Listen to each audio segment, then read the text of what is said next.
Yo, what's going on, warriors? We're back in there. New format. I just thought I would try something different, you know, celebrate. We've got 1,000 subscribers. Thank you, everybody, for supporting, for getting us to 1,000 subscribers. Amazing. I'm so happy about that. I know 1,000 doesn't mean much to other people, but to me it does, because as I said before, I'm not your normal regular YouTuber. I'm not the most professional. Yeah, I don't cut things or edit things to make them seem perfect, right? Because we're all imperfect. Yeah, and I think the imperfections in people is what makes us all unique and glorious. Yeah, so I don't want anything to seem too perfect. So that's why I do my videos the way I do them. I don't do videos all the time because I want my videos to have character. Yeah, I want them to be identifiable. And that's the reason that I do my videos the way I do them. And I want to know what I'm talking about and be passionate about it. So instead of clout chasing and just talking about stuff that I don't know about, I only want to address issues and talk about things and have fun about projects, games, movies, fashion, whatever that I know about, that I'm interested about, and I have that good knowledge, 100% good knowledge. Alright, so let's talk about some Devil May Cry, because as I said, I don't think everybody has played Devil May Cry 1, 2, 3, 4 and 5, right? And let's talk about the order of Devil May Cry in terms of the story order. The story order is Devil May Cry 3 story, Devil May Cry 1 story, Devil May Cry 2 story, Devil May Cry 4 story, then Devil May Cry 5 story. That's the order, the chronological order of Devil May Cry. And I'll explain exactly why that happened. So let's talk about the events before Dante, Lady, Trish, Virgil, Ava, anybody came into existence. There was a demon prince of the underworld called Mundus, and he had a right-hand demon called Sparda. Mundus was looking to take over the human world, but what happened was his right-hand man, Sparda, rebelled against him and said, that's not happening. Because what happened was Sparda used to travel around the human world, basically. I don't know whether it was in his free time or whatever. That's why there are a lot of people, yeah, older people and legends about Sparda in the human world, because he used to actually travel around the world and just, I don't know why, maybe scouting locations where portals could be opened for Mundus to let demons into the human world, or whatever that was for. But he used to travel around the world, and some people actually knew Sparda. A lot of demons know him because he was high level. He was second only to Mundus, right, in terms of the demon prince of the underworld. I think it's important to notice those two open portals between the human world and the demon world. And also he used these amulets, right, that he can encompass his power. And there was this kind of like a tower called 10 in a Groove that was created by these devil worshippers, right, that was used to summon forth beings from another world to this world. And Sparda also needed a sacrifice, so he used those tools and that woman as a sacrifice to seal off the demon world from the human world. And then he gained a human form because he actually had to seal off his power as well into the actual seal. And he married a woman called Ava, and with Ava he gained 2 sons, twins, Virgil and Dante. And something happened to Sparda, where Sparda actually, I don't know whether he died or he just vanished or what happened to him, but Sparda's no more. And his wife Ava was left to raise Dante and Virgil. And then what happened was Mundus gained enough strength, and then he was able to sense that Sparta was dead or gone, or his presence had vanished. And that was his opportunity to basically kill off any type of threats there could potentially be, which was Dante and Virgil and Ava, his family, Sparta's family. So he sent demons to go kill them. And what happened was Ava protected Dante and Virgil.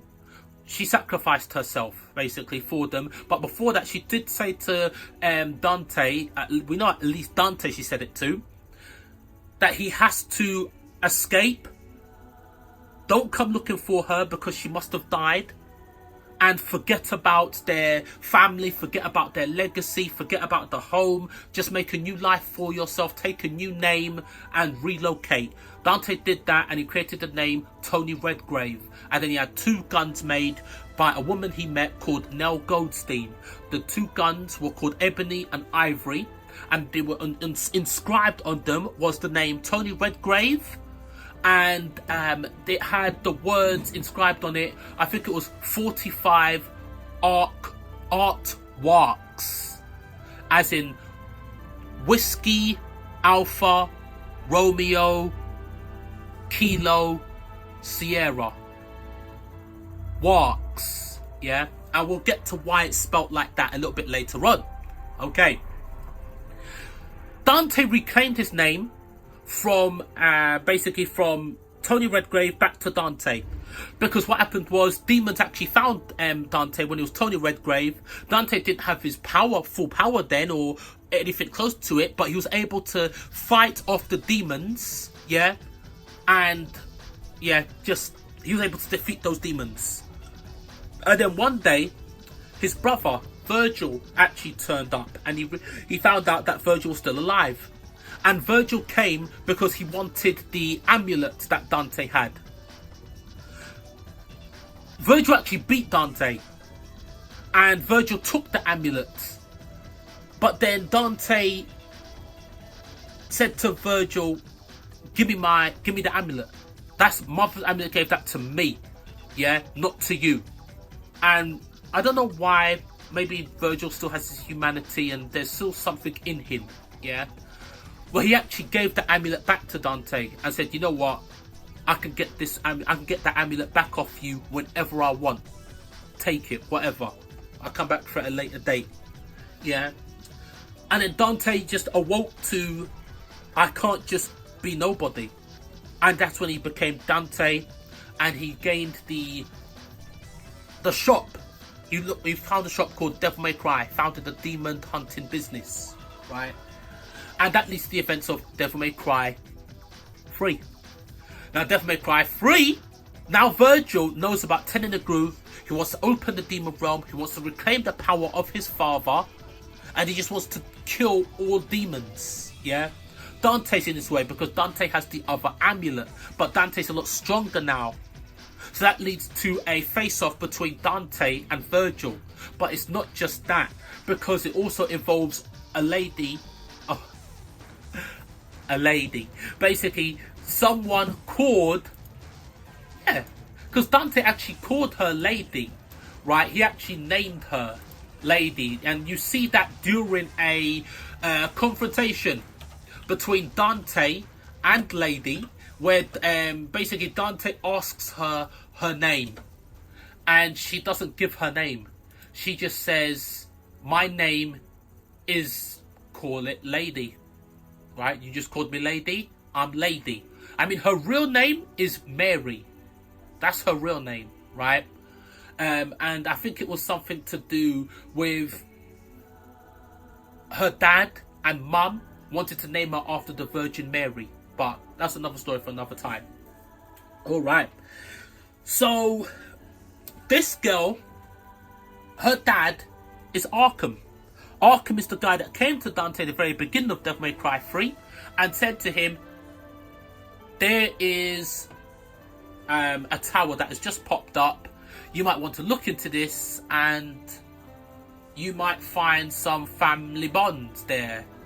And then he literally tried to assault Dante and then he disappeared. And he left some demon minions for Dante to take care of. Dante dispatched them and then knew it was about Virgil and went to Ten in the Groove to fight him. Dante and Virgil fought a couple times, Lady basically was another. Devil May Cry 3 was actually more a story of Lady than anything else, if you actually think about it, right? Because it was about her story of redemption. Yeah, she didn't want to accept the help of Dante at all, right? Because it was her job. The Tendergru basically was being summoned by the ambitions of her father. Yeah, her father, Arkham, killed her mother. When I say her, I'm referring to Lady. Yeah, killed her mother. It was her family business. Her, basically, not her mess, but I will say it as her mess, her family issue. So it was up to her to finish it. She didn't want to take Dante's help at all. That's why I like Lady. That's why she was so prominent to me as a character in Devil May Cry 3. Alright, so after Dante Virgil fought a couple times, in the end, Dante managed to defeat Virgil, but that was in the actual demon realm that they fought, and this was for the Force Edge, which was Sparda's sword that he used to seal the demon world from the human world, and the 2 amulets. Okay. Dante and Virgil fought each other pretty much to the death. They were on their basically last breath, yeah, because they're 2 powerful demon humans fighting against each other. They had nothing left. Dante won in the end. But then what happened was Virgil fell into the abyss, but Dante had to leave because the portal was closing, and he left Virgil literally half dead in the demon realm. Then what happened was Virgil came across an entity. 3 eyes appeared in the underworld looking at Virgil. It was Mundus. And then Virgil said, if my father defeated him, that's Mundus. If my father defeated him, so can I. Right? Now, at that period, Mundus was not actually full power at all. Yeah? But neither was Virgil. Virgil was half dead. Yeah? Because he just fought his brother. Yeah, he just fought his brother once. Arkham messed him up. Yeah, they fought together. Then, oh yeah, Arkham had the power of Sparda. He did obtain the power of Sparda, but he couldn't handle it. Yeah, the power was too powerful. And it turned him into a blob. Yeah, but he was still powerful. Yeah. Then he just fought Dante in a mad epic battle. 2 overpowered demons/humans. Yeah. So when he fought Mundus, Mundus realised that he was weakened. But Mundus also realised if he'd fought Virgil when Virgil was at full power, yeah, if Virgil was fresh, he would have lost to Virgil. But Virgil was weakened, and that's how he was able to overpower Virgil, yeah? Alright, so once he captured Virgil, he corrupted Virgil, yeah? And he extracted some of Virgil's DNA, and the essence of Virgil and Sparda, like their fighting abilities and just what is their genetic makeup and everything like that. And this will lead into the events of Devil May Cry 3. Yeah, I'm sorry, Devil May Cry 1.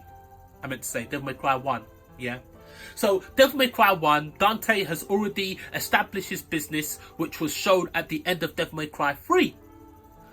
Now, when he's established his business, a woman named Trish comes to Dante's actual office, and she tells about a mission saying Mundus is almost at full power and he's going to open a realm from the demon world to the human world, but you need to stop him because you're Dante, son of the legendary Dark Knight Sparda. His blood dwells in you, only you can do it. She assaults him, yeah, but only to test his power. Well, that's what she said at the time, yeah. Dante goes to Malay Island, fights through a lot of demons, basically right hand and left hand and all the lieutenants of Mundus. Trish actually betrays Dante because she actually says to Dante, I am a demon. I was made in the image of your mother to manipulate you, right? I don't care about you. I care nothing for you. I'm on Mundus's side, yeah? Dante still saves her, and just tells her, don't come near me. If you come near me again, I will kill you. But right now, I can't. You've got my mother's face. Now go, get lost. Yeah. Then he goes to fight against somebody, yeah, called Nero Angelo. And Nero Angelo is basically like a copy of Virgil, because there's these entities called Angelos, yeah. Angelos is literally the data of Virgil, yeah.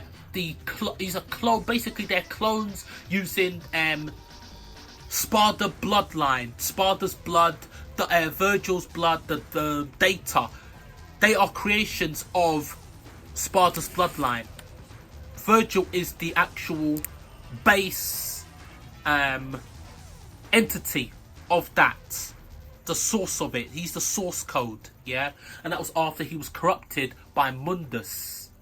All right, and that's where the Neo Angelos come from. And that's why he had the amulet, because it was a corrupted version of a fake Virgil, right? Now after that, Dante got his, he remembered he realised that was Virgil he'd been fighting. Well, a clone of Virgil, right? And then that's when he went to fight Mundus. He defeated Mundus. Trish looked like she died because she tried to save Dante at the last moment, yeah? She didn't die. She came back at the very end and helped Dante defeat Seal Mundus on the other side of the demon realm. Mundus is still alive. He ain't dead. Yeah. Now this leads us to Devil May Cry 2. Devil May Cry 2 doesn't really play too much of a factor into Devil May Cry.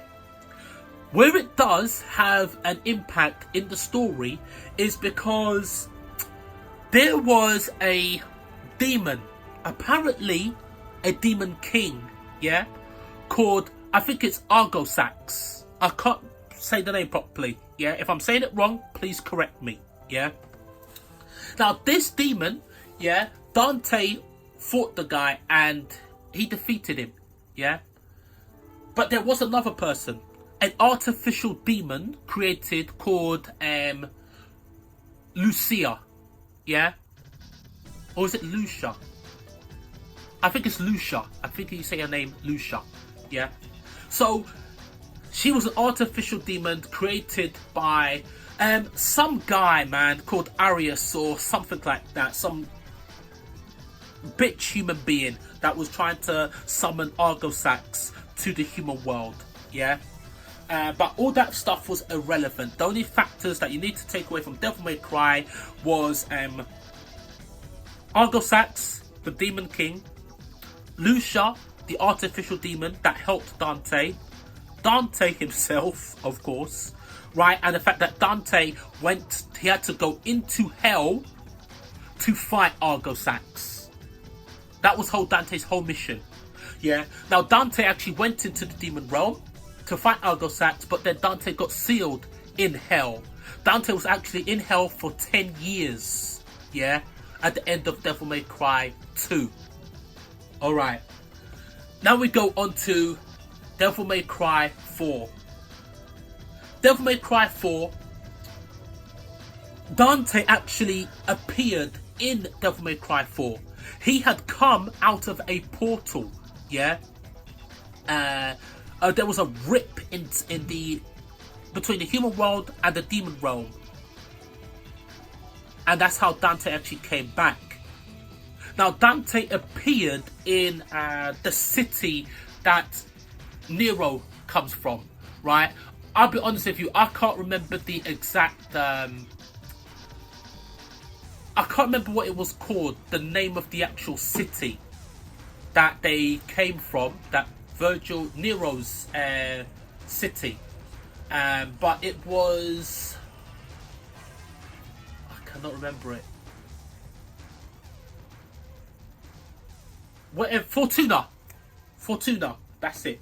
So they came from, Dante appeared in Fortuna, yeah? But that wasn't directly the events of Devil May Cry 4. He came through that place And then he must have went back, because you did see like some cutscene stories with Lady and Trish, and where Trish decided to infiltrate the Order of the Sword with the actual appearance of someone called Gloria. Yeah, she looked like and the reason that they were able to take her in was because she brought them a gift, the Spada sword. And once they saw that, it was a very, very powerful artifact, yeah, that they needed. And they said, you know what, yeah, this woman's godlike, she must be godlike, she brought us a Spada sword. It's a legendary sword, yeah. And so that led to the events. Then you saw a guy called Nero. We don't know his origin, yeah. Well, we do now, but in the game there is no mention that he is, we know we're talking about spoilers, right? There was no mention that he is Virgil's son. None. They say you got Spada's blood, they say you're a descendant of Virgil, but there's no mention that he is related to Dante or Virgil. Dante knows something is up, but he doesn't know what it is. Alright. Dante comes in and then he kills the head of the whole organization. Yeah, fights Nero. Nero's devil power, and well, his arm awakens. Yeah, unleashing the demon gene that is inside of him. He fights Dante, but Dante lets him off because Dante decides to use him opposed to just getting rid of him, right? And he does sense something about Nero, right? Alright. Nero and Dante have like a little bit of a confrontation. Dante doesn't mind Nero. Nero doesn't like Dante, doesn't trust him because he killed the leader of the Order of the Sword. But then Dante doesn't try to kill Nero, and Nero is a very skilled fighter and he's very aware of that, and then he seems to realize that this guy isn't trying to kill me, something is up, yeah. And then it turns out our Order of the Sword basically are trying to resurrect the power of Spada and just take over the world, right? And they don't care about Nero or Kyrie, which is Nero's girlfriend, or anybody, as long as they get there. And they realize that they are actually using these type of rituals to turn human beings into demons that serve them. Yeah, all right. So that is the main story of Devil May Cry 4. Yeah, the Savior gets resurrected, which is a giant moving statue with the power, which is very, very powerful, and it uses the blood of Virgil as a sacrifice, and Kyrie because she's the sacrifice in its core. Yeah. Dante helps Nero, but Nero in the end is the one that actually does defeat the core of that demon. Yeah. That demon gets destroyed. Nero actually keeps the Yamato sword, right? Because that's how Nero gets his power resurrected. Yeah, like he gets like a demon form, like a transformation, almost like a stand. That is literally because Yamato. And Yamato does respond to Nero because they do have the Yamato sword. Yeah, Agnes. Yeah, he is like the researcher, the scientific genius researcher in the Order of the Sword. And he's the one that is conducting the experiments to turn humans into demons. And they use that same ritual to turn the leader, because Dante killed the leader of the Order of the Sword in the beginning. But he was resurrected by Agnes and everybody in the actual Order of the Sword. Now, that is literally the story of Devil May Cry 4, yeah? Then it leads into Devil May Cry 5, yeah? Now, Devil May Cry 5, I mean, there is a lot more, but look, We're already like almost half an hour in. If I go into every single little bit of detail, we're going to be here for a couple hours, yeah?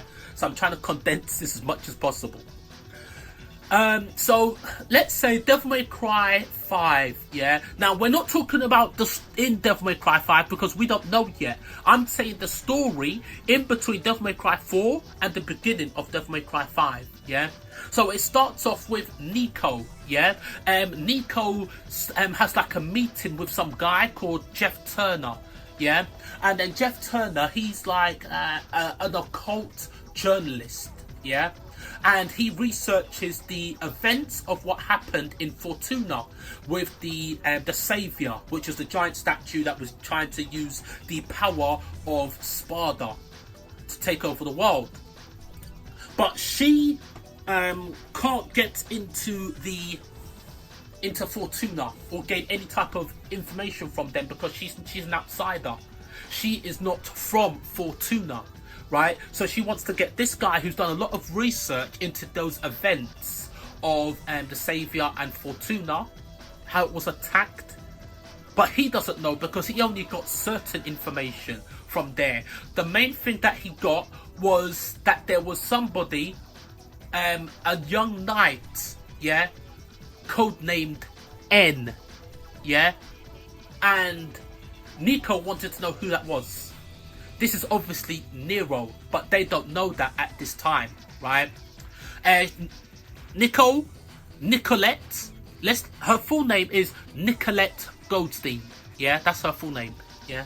Now, she has tried to go to Fortuna, but she can't actually gain any access to any type of information or anything because that place is a very secluded town and they don't talk to outsiders. Yeah, alright. And so that literally is how the game starts. Yeah, how the story and Devil May Cry 5 it starts, right? And then you have like an issue situation with Nero, yeah, because Nero is living with Kyrie, and they take care of orphaned kids, yeah. Nero he's got like a little house with a little kid called Julio, yeah, and Kyrie, and what they do is he's like taking care of his sword, maintaining the he's gonna start his new business, the Devil May Cry business, and then basically Nicolette comes to, let's not call her that, Nico comes to that place, yeah, looking for Nero. And then Nero doesn't know who she is because at this point, yeah, they don't know each other. Yeah, she's got that information from what's his name again? That guy called Jeff Turner. Yeah, who was the researcher for, I think it's called the Occult Times. That was the name of the actual paper that he got a lot of information about Devil May Cry. Of course, Nero has adjusted to having a demon arm, right? Because he loves Kyrie, and he realizes that there are very powerful forces out there in the world, yeah? So he actually likes his demon arm now, because it gives him the ability to protect himself and those that he loves, yeah? So that's why he likes his arm now, whereas in the first one, he wasn't into that arm, yeah? Alright. And so after Nico actually introduces herself to to Nero, and they talk about his weapon, his involvement with Agnes, what the whole situation was with the Order of the Sword, and what Agnes was to her, because she actually tells Nero that Agnes is her biological father. And that's when Nero is actually kind of like perplexed, yeah? Because Dante killed Agnes, but Nero was kind of an accomplice in it, right? But she has no affliction or caring for Agnes, her dad, because he abandoned them when she was a kid. so she actually doesn't really care about him. Yeah, so it doesn't get in the way of their relationship or their business partnership, you know.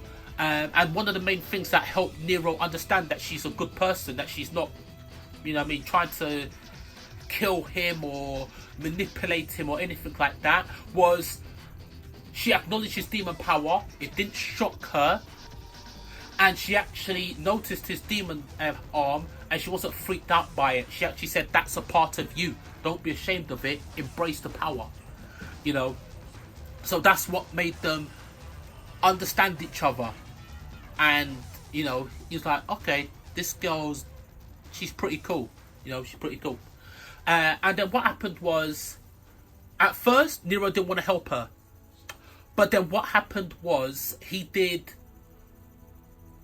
help her in the end, and he took her to Agnes's research facility, yeah, where she was actually, because she wanted research notes, basically, because she didn't know, she knew that she wanted to create stuff, but she didn't know exactly what she wanted to create, right? She knew she didn't want to start doing guns, or she didn't know whether she wanted to make robots, or swords, or what the technology. She didn't know what it was, but she knew she wanted to be an artist in terms of creating stuff, you know. And then what happened? There was something. It was with Nero, yeah. After they went to the Fortuna Castle, and then Nico actually tells Nero about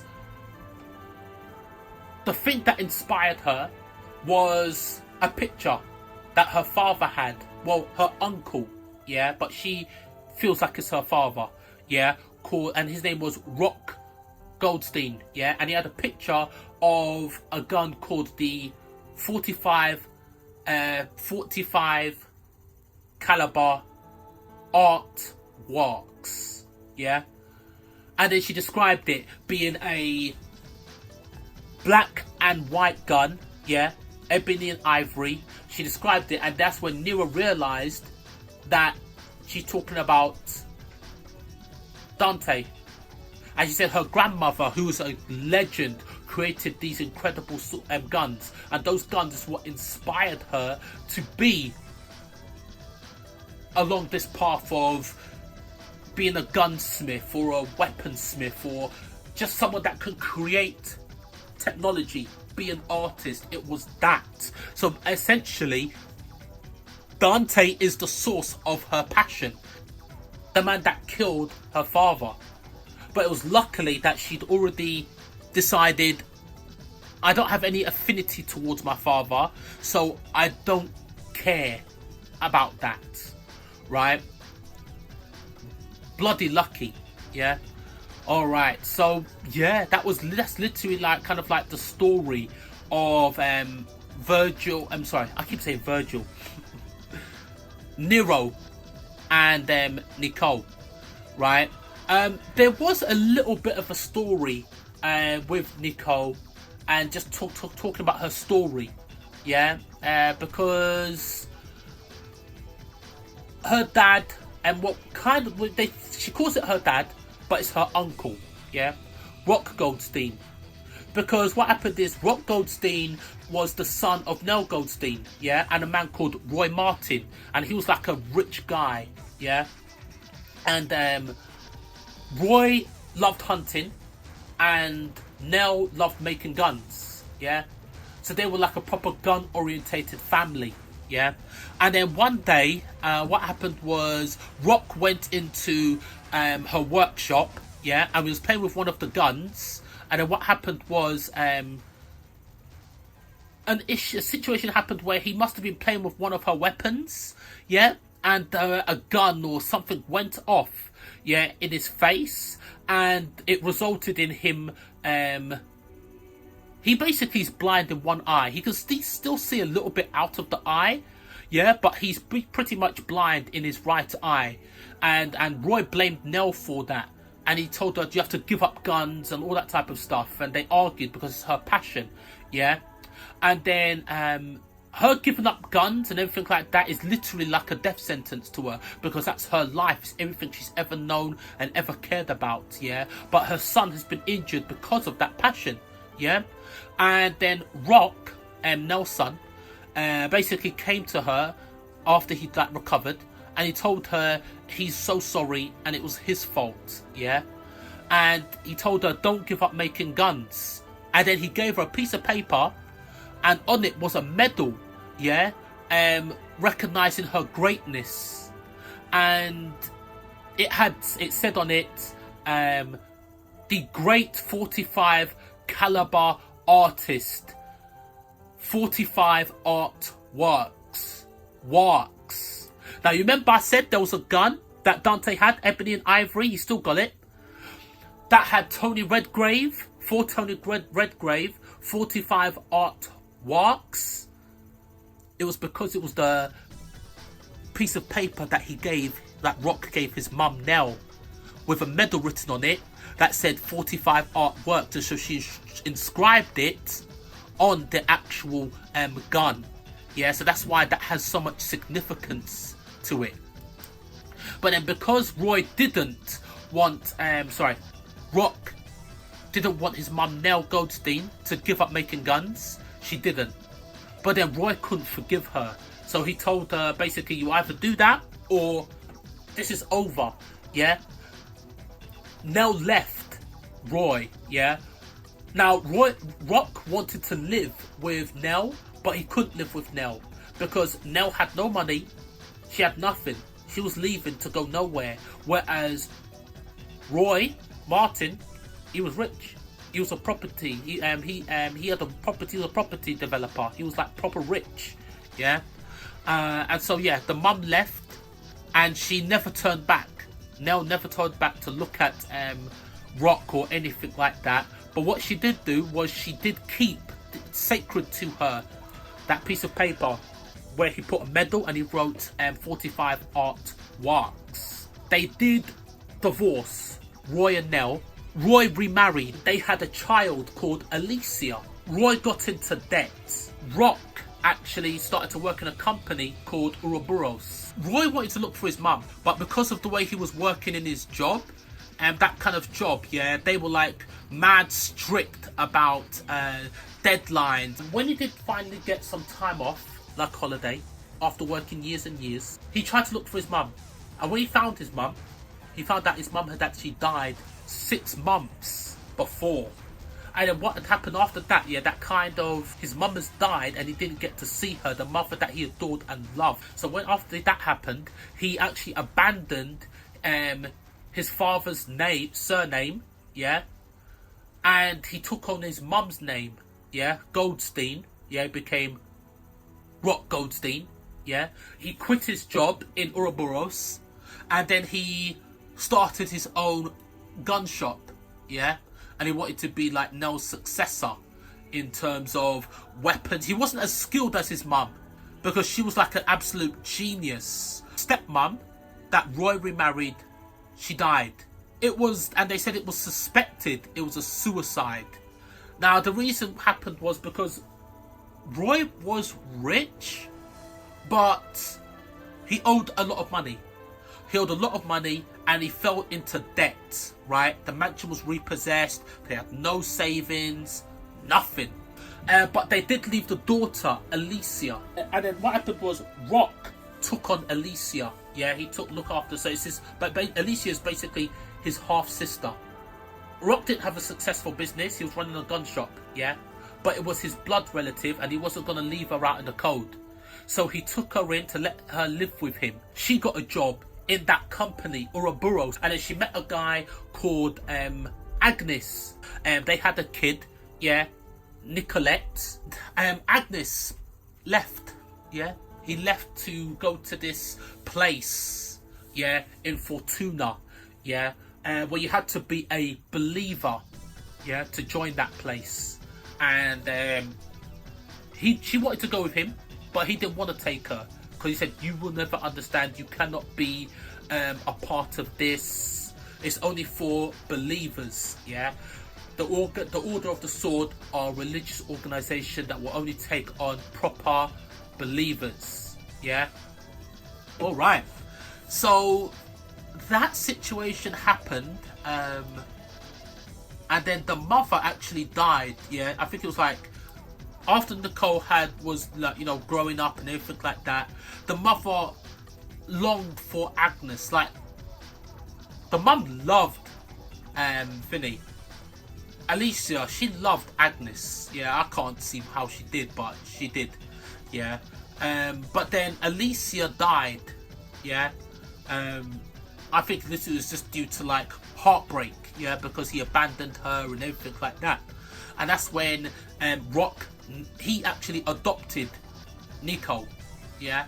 And he took care of her in the gun shop and everything like that. And then one day, Nico saw a picture of Ebony and Ivory, yeah, and that's when you know, Rock said, "That's my mum's picture. My mum made those guns." Yeah, I mean that picture was taken recently. There was a guy named Dante that came into the store, and he asked me to repair those guns, like, because I had like a little bit of damage to them. So he wanted me to, you know, do some work to it. My mum, your grandma, and she loved it. Like Nicole loved it. And from that moment, she decided, yeah, I want to be an artist. I want to create a masterpiece.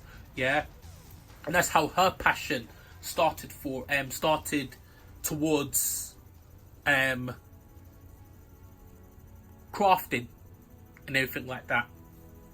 And even that situation where he said that Dante came in from that picture that he'd taken, yeah. When Dante showed him the gun, yeah, like he couldn't believe it, because the gun said 45 art works, and he knew it immediately, yeah. And then Dante said to him, I can't imagine how guns so incredible, yeah, should have such a mistake, such a spelling mistake on it. I think there is nobody better to fix that mistake than Rock Goldstein. Yeah, Dante knew who he was taking the guns to. He knew what it would mean. Yeah, and that's when Rock said, yeah, these guns, they are beautiful, and they shouldn't have such a spelling mistake on them. And he fixed it. Do you know what I mean? So that was like the little bit of story with Nicole, the Ebony and Ivory, Dante, the story of art, why it says 45 art works. So it's just little things like that. Yeah, it's tying Devil May Cry 4, Devil May Cry 2, and the beginning of Devil May Cry 5 in a very, very good way. You know, I bloody loved that, man. That is like a really, really good story. And then what else happened? Yeah, so that was like just a little bit of story with you know, Tony Redgrave background story, the 45 artworks and everything like that. So there was a situation, yeah, where, but this is, I don't know if I should say this, yeah. Let's say it, right? Because we've seen it in the trailers, yeah. So essentially, what's happening is Nero is installing the Devil May Cry. I'm going to talk a little bit about the beginning of Devil May Cry 5, yeah. So I'm a little bit hesitant to say this, but I'm going to talk like not the way the game starts, but it's like in the trailer of Devil May Cry 5. So if you don't want to hear that, then you can lock off now. If you do, let's do this thing. So Nico, Kyrie, Julio, Nero, no, I said Nero. Nero, Kyrie, Julio, and Nico, yeah, they're all eating, yeah. But then Nero goes to attach the neon symbol to the van, right? And then as Nico and Kyrie are eating, yeah, they hear like, they say, why is Nero gone so long? Yeah, like he's gone like proper long, yeah. And then you hear like a shout, yeah, where by oh, should I say it? Of the world, yeah? And that's the reason that Lucia, yeah, is actually still on that island, and she protects that island. Like if there's any kind of portal or any type of demon tries to come through the portal between that world, she's the protector of that place, yeah? And Dante comes there because he's summoned by Mattia to come there, right? Lucia doesn't want her mum to summon Dante, yeah, but they need to, yeah, because there is somebody there. There's a being, an entity, yeah, there called Balrog. Balrog was the right hand demon of Argosax, the king of the underworld, yeah, and he's like a fire demon. Okay. Now, what I'll say right now is Balrog, as in terms of Dante's fire gauntlets and fire leg weapons, this is the boss. They're not going to show this in a game. They only do the story of how Dante got it. So they don't actually talk about, they don't show it in the game. Hope they do show something, but they probably won't. Dante's just going to have it. Alright, let's get back to it. And so what happens is Dante comes there and then he meets with Lucia. And Lucia like loves off Dante, innit? Like she goes to like hug Dante and she's like crying because it's been so long. Because Lucia hasn't actually seen Dante since the ending of Devil May Cry 2. Because Dante went to hell, yeah? And Dante's been stuck in hell for 10 years, yeah? And Lucia has been trying to, every day she's been going out to look for Dante, where Dante disappeared, yeah? And so yeah, so she came back, and Dante could have come back earlier to see her, but he just, you know what Dante's like, he doesn't want to mix, he doesn't want to get professionally or romantically involved with anybody because he wants to remain focused on the demon hunting job. It's his, you know, he saves the world. He is the last stand against the demons. Yeah. All right. So what happens is they do find this guy, basically Balrog. And Balrog is actually waiting for Dante. Not waiting for Dante, but he is waiting for somebody powerful to come. And then when Dante confronts him, he actually says, I've been waiting for somebody powerful to arrive. I knew if I stayed here, someone eventually would come. Let's fight. Yeah? But Dante's a bit perplexed as to how did a demon this powerful, this big, just come through the demon world. From the demon realm, yeah, underworld, straight to the human world. And then what he notices is Balrog actually has a fragment of Yamato, yeah. Yamato is in his hand, yeah. That's how he was able to come through the actual realm, basically pass through the gates, right? And then yeah, a lot of the demons in the underworld have actually rallied behind Balrog.